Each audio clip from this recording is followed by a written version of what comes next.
ऐसे वक्फ बोर्ड की जमीन पे हम लोग विद्यालय बनाने का काम पहले से भी यहाँ पे कर रहे हैं। सरकार की नीति है जिसमें वक्फ बोर्ड की भी कई एक जगह सहमति हुई है और बड़ा बड़ा विद्यालय हम लोग बना रहे हैं।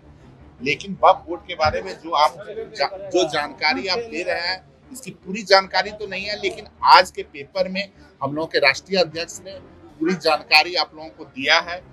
जब राष्ट्रीय अध्यक्ष किसी चीज पे वक्तव्य दे दिए हैं तो पार्टी का बिल्कुल लाइन आपको पता चल गया होगा। इस पर विशेष चर्चा करने की आवश्यकता। शह और मात, जी हाँ, शतरंज में शह और मात का बहुत बड़ा फर्क देखा जाता है। और शह और मात जब शतरंज में हम खेलते हैं तो ये खेल पूरे तस्वीर को पलट देता है, इस खेल को पलट देता है, क्योंकि यहाँ पर देखा जाता है कि एक एक कदम बहुत मायने रखता है। और सबसे बड़ी बात और अहम बात यह है कि हेड और टेल दोनों मेरा रहेगा। तो ये बहुत बड़े हद तक देखा जाए तो नज़ारा जो होता है ये एक अलग दृष्टिकोण को दिखाता है, क्योंकि यहाँ पर अगर हेड और टेल दोनों मेरा है तो आपसे बड़ा खिलाड़ी कोई और है ही नहीं। और सबसे बड़ी बात और अहम बात क्या है कि इस खिलाड़ी के जो सबसे बड़े विजेता अगर मैं कहूं तो नीतीश कुमार से बड़ा विजेता और कोई नहीं है, क्योंकि शह और मात का जो खेल खेल दिया ना नीतीश कुमार ने, ये जाहिर तौर पर बताता है कि शतरंज के खिलाड़ी के बड़े बादशाह नीतीश कुमार हैं। क्योंकि अगर राजनीति सीखनी है तो शरद पवार से सीखिए, ये बात प्रधानमंत्री नरेंद्र मोदी ने एक वक्त में कही थी, लेकिन क्या वो खेल पलट नहीं गया? अगर राजनीति सीखनी है तो नीतीश कुमार से बेहतर खिलाड़ी कोई और नहीं हो सकता, क्योंकि उन्हें पता है कि किस तरीके से खेल को खेलना है और किस तरीके से अपने साथ वोट बैंक को जोड़कर रखना भी है।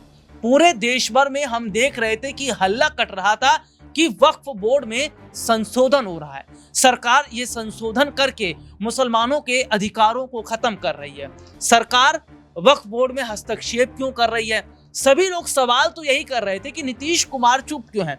विपक्षी पार्टियां बात कर रही हैं, चिराग पासवान ने आरक्षण जैसा मुद्दा उठाया, लेकिन नीतीश कुमार की चुप्पी और खामोशी, जिस तरीके से जवाब नीतीश कुमार ने दिया उसे देखकर सत्ता पक्ष भी हिल गया है। क्योंकि नीतीश कुमार ने जो कदम उठाया कि वक्फ बोर्ड की जमीनों पर अब मदरसे बना दिए जाएंगे, तो ऐसे में देखा जा रहा है कि हाँ में ना और ना में हाँ जो स्थिति देखी जा रही है नीतीश कुमार की, कि बड़ा वोट बैंक उन्होंने बचा लिया।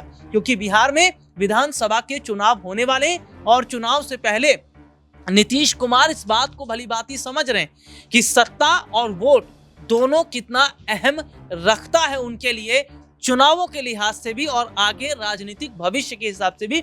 इसी मुद्दे पर मेरे साथ बातचीत करने के लिए मौजूद हैं अमन सर, बहुत बहुत स्वागत है इस प्रोग्राम में आपका।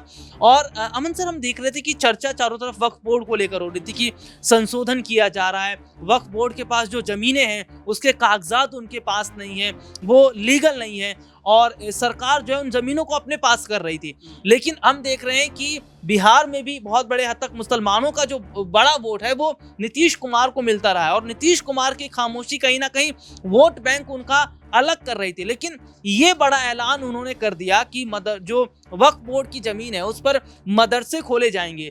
तो ऐसे में देखा जा रहा है कि जो वोट बैंक उनका नाराज हो रहा था उसको तो अपने साथ जोड़ लिया। इसके अलावा कहीं ना कहीं कुर्सी भी बहुत बड़े हद तक वो बचाते नजर आ रहे हैं। देखिए बिल्कुल राहुल, अगर हम बिहार की राजनीति के बारे में बात करें तो जाहिर बात है कि यहाँ पर नीतीश कुमार अगर इतने बड़े कलाकार नहीं होते तो मेरे ख्याल से 17-18 साल से वो सीएम के पद पर नहीं बैठे होते। उनको पता है कि जातिगत राजनीति किस तरह से करनी है, किस तरह से वोटर्स को साधना है और कब किस तरह का कदम उठाना है। तो ये बिल्कुल उनका अपने आप में अनुभव कहीं ना कहीं उनका है जो तमाम चीज़ों को साधने में उनकी मदद करता हुआ नजर आता है। अब आप देखिए वक्फ बोर्ड को लेकर तमाम जगह चर्चा हो रही है। वहीं नीतीश कुमार ये भी कहते हैं कि भाई जो गैर ज़रूरी संपत्तियाँ कब्जे में है वक्फ बोर्ड के वो उनसे ली जाएंगी। साथ में ये बात भी कहते हैं कि भाई मदरसे भी बनाए जाएंगे। तो यानी कि दोनों तरफ वो बैलेंस करते हुए नजर आ रहे हैं। वहीं बीजेपी का जो स्टैंड रहा इसके ऊपर पूरे का पूरा जो उनकी बात नजर आई उसमें ये नजर आया कि भाई वक्फ बोर्ड के ऊपर तमाम सारे संशोधन कर दिए जाएं ताकि जो ज़मीन वक्फ बोर्ड के पास है उसे किसी और काम में भी लगाया जाए, यानी कि जो गैर ज़रूरी तरीके से संपत्ति को रखा गया है उसको उनसे वापस लिया जाए। लेकिन यहाँ पर नीतीश कुमार दो तरफा बात करते हुए नजर आते हैं, लेकिन साथ में जो उनका वोटर्स है और जिस तरह का नीतीश कुमार का अब तक अगर राजनीति करियर आप देखेंगे तो उन्होंने कह सकते हैं मुस्लिमों को भी अपने साथ रखा है। आपने अक्सर देखा होगा कि जब भी रमज़ान आते हैं, रोज़े आते हैं, उस वक्त वो किसी न किसी इफ्तार पार्टी में ज़रूर नज़र आ जाते हैं। तो ये उनका कह सकते हैं व्यक्तित्व रहा है, इस तरह की राजनीति करने का ढंग रहा है और हमेशा इसको लेकर वो आगे बढ़े। भले ही बीजेपी के साथ रहे हों, लेकिन उन्होंने अपने जो वोटर्स रहे हैं ये उनको छोड़ा नहीं है। इसी मद्देनजर उन्होंने ये बात कही है कि भाई अगर कोई गैर ज़रूरी संपत्ति हुई तो वो तो ली जाएगी, लेकिन इसके अलावा मदरसे डेवलप किए जाएंगे, यानी कि बढ़ोतरी की जाएगी। अगर हम असम की बात करें तो हेमंत बिस्वा कहते हैं कि तमाम मदरसे हम बंद करेंगे। वहीं अगर हम नीतीश कुमार की बात करें तो वो कहते हैं कि मैं जो हूँ अपने बिहार के अंदर मुस्लिमों के लिए मदरसे खोलता हुआ नजर आऊँगा। तो आप समझ सकते हैं यहाँ पर बीजेपी को भी कहीं ना कहीं वो हिदायत दे रहे हैं कि मुस्लिमों का जो उनको साथ मिला है वो साथ छोड़ने वाले नहीं है। भले ही बीजेपी के साथ में वो खड़े हुए हैं, लेकिन अगर मुस्लिमों के हित की कोई बात आती है तो वो सबसे आगे बढ़कर उनका हित साधने का काम करते हुए नजर आएंगे।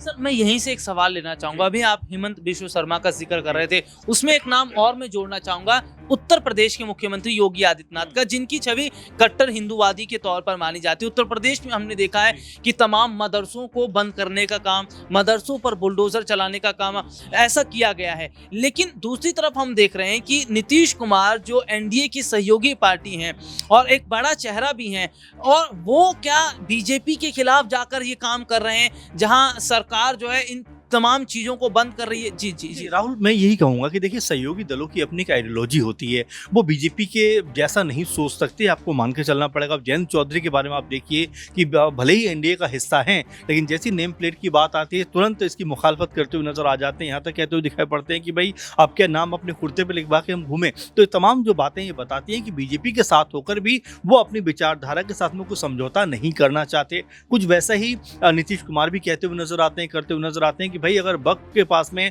अगर कोई गैर जरूरी संपत्ति है तो वापस ली जाएगी, उसके ऊपर समीक्षा होगी। लेकिन इसका मतलब ये नहीं है कि हम मुस्लिमों के ऊपर तमाम तरह के प्रतिबंध लगा देंगे, तमाम संपत्ति उनकी छीन लेंगे। बल्कि वो यहाँ तक कहते हुए नजर आते हैं कि भाई उनकी संपत्तियों पे हम मदरसे बनवाएंगे ताकि उनको बेहतर एजुकेशन प्राप्त हो सके। तो ये तमाम जो चीज़ें बताती हैं कि बीजेपी के साथ होने का मतलब ये नहीं है कि उसकी आइडियोलॉजी को लेकर चला जाए। वहीं अगर हेमंत बिस्वा की बात करें या तमाम और नेताओं की बात करें, वो बीजेपी के हैं, इसीलिए उस सोच के साथ में आगे बढ़ते हुए नजर आते हैं। लेकिन नीतीश कुमार ये बात कह रहे हैं कि भाई मुझे मुस्लिमों को भी साधना, इसीलिए मदरसों की बात वो करते हुए नजर आ रहे हैं।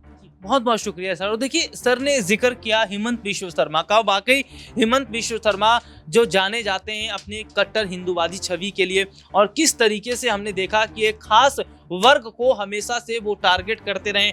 यही तस्वीर उत्तर प्रदेश में भी हम देखते हैं, प्रदेश के मुख्यमंत्री योगी आदित्यनाथ की। लेकिन एक बहुत बड़ी बात और अहम बात क्या हो जाती है कि क्या चिराग पासवान के रास्ते पर चल रहे हैं नीतीश कुमार? क्योंकि चिराग पासवान जो कि एनडीए का हिस्सा है वो भी आरक्षण को लेकर बात कर रहे थे, और दूसरी तरफ हम देख रहे हैं कि वक्फ बोर्ड की जमीन जो केंद्र सरकार अपने पास लेना चाहती है, वो बोर्ड की जमीन बिहार में उस पर मदरसे खोलने का काम नीतीश कुमार कर रहे हैं। तो नीतीश कुमार के मन में चल क्या रहा है?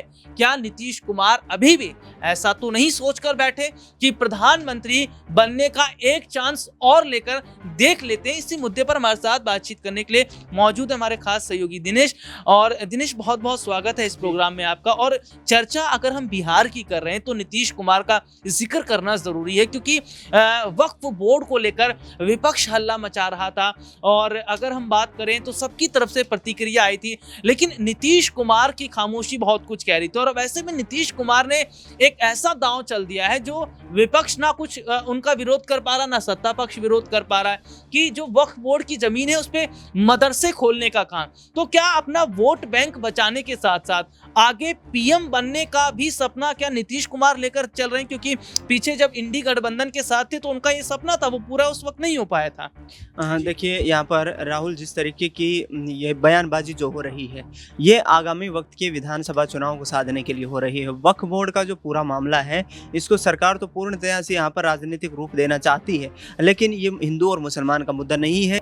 एक अहम बात जो है वो ये निकलकर सामने आती है कि जहां एक और नीतीश कुमार की जो नजर है वो तमाम वोट बैंक पर है। मुस्लिम वोट बैंक पर भी है, दलित वोट बैंक पर भी है। इसके अलावा अगर बात करें तो जिस तरीके से हमने देखा पासवान समाज का जो मुद्दा उठा, नीतीश कुमार इस बात को भली भांति समझ रहे हैं कि जो बिहार में विधानसभा चुनाव होने वाले हैं, उस चुनाव में कितना बड़ा और अहम ये मुद्दा बना हुआ है वोट बैंक बचाने का।